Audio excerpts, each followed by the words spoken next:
Hello, I am using Adobe Photoshop 3.0. Let's get with it. So first thing I'm going to do is go to Filter, Render, and pick Lighting Effects.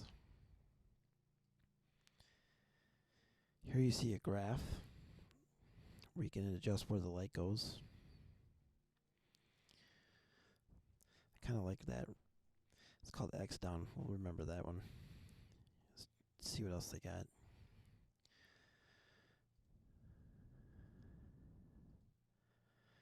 Ooh, that's nice. X down. Let's hit OK. And there you have it. Lighting effects.